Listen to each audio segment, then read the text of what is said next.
Got to just say what an honor it is to be here, and how humbling it is to be head football coach at the University of Florida. It's something that is really exciting and really looking forward to the challenge. With that, I'll let you guys go ahead and fire away. Questions for the coach. Let's start here on the second row, right side. Coach, how much of your offensive system will you be able to put in right away, considering the personnel that you currently have? Well, it's really still in the evaluation stage because we got so many new guys. We'll see how they kind of plug into the formula as we move forward. It's going to be something of building in progress a little bit, and yet at the same time, it's up to us to be able to really get the ball in those explosive playmakers' hands and give them a chance to make some plays for us so we can put some points on the board. That's really what it's all about. We'll switch sides here and go to the back of the room. Go ahead. Justin Thomas here, Coach. I was wondering, is there a timetable or a specific place that you want to be by the season on how your team, from the last coaching staff to now, or is it just? I've never have. It's one of those things where we've got work to do, and yet at the same time, it's about getting a little bit better every day. All right, to the point that we can go out and be successful. That's really kind of what we strive to do, and understand that the game itself is going to take care of itself based on the preparation that we put in it. I always get a kick out of the guys that are, gamers or whatever, right?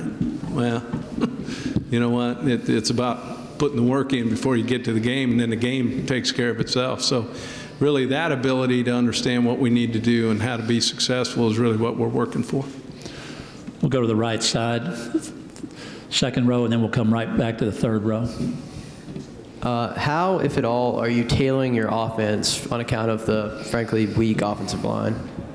I wouldn't say it's weak. There's just not a lot of experience there. And the thing we have to do is probably kind of go back to our NFL roots a little bit, get 7 to 8 guys kind of ready to be able to swing at some positions, and then really do a great job at developing those guys that can help us later in the year as we move forward.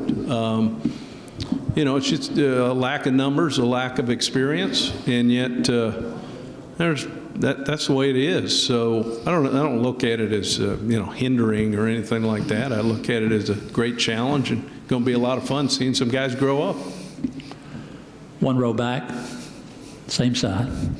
Hey, Coach. Hey. Question for you. How do we fix this? How do we fix this?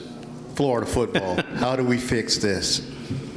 Well, we got some things that we're doing, and I'm excited about the direction that we're headed. And what do I mean by that? I mean, Coach Muschamp did some outstanding things there in that program, and there's some guys, I think, just by the guys that you've met here today, and you can see the quality of the person that some of these guys are, and I'm really excited about that. They've handled the transition really well.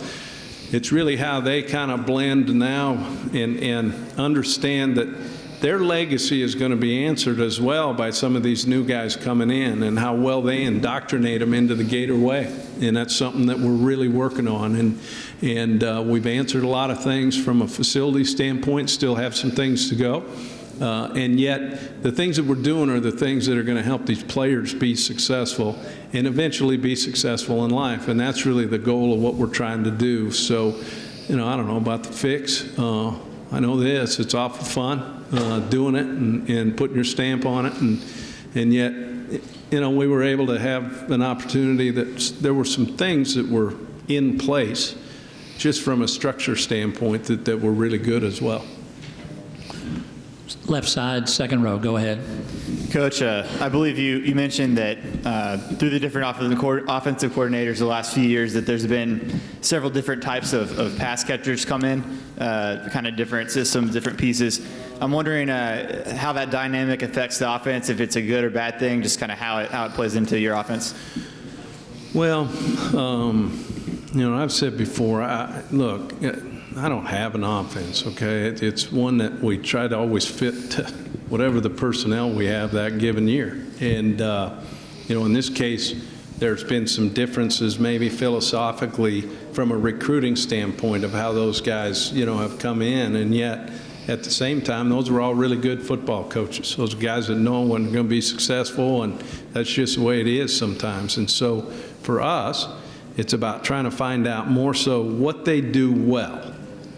Now let's fit what we're trying to do, even though we know where we're headed, what we're trying to do in the now to help these guys be successful, but let's keep working on maybe some of the flaws along the road to help us develop some continuity in what we're doing. And I think continuity is really a big word when you come out to whatever, 4 different O-line coaches and you know, whatever it's been, you know, and yet, you know, that's just the way it was. And, you know, it's up to us to find out what these guys do well.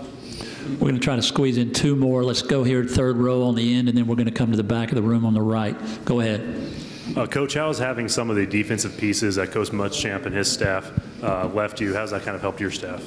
Well, I'll tell you what, those guys do an outstanding job, and there's some really good players on that side. Part of what we, you know, did was try to kind of stay in that same family, if that makes sense.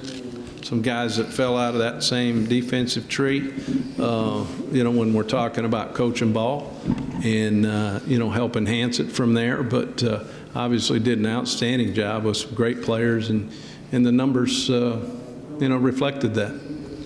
Coach, I know that every coach is his own man, but could you talk specifically about the impact that working with Coach Saban has had on your career and that relationship?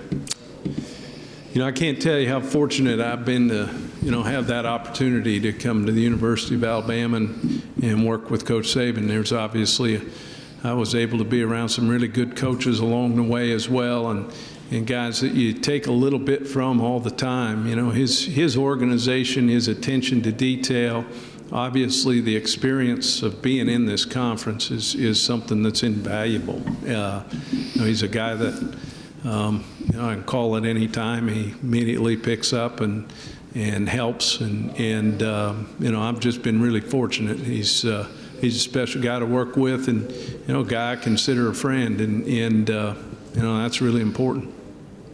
Thank you, Coach. Thanks.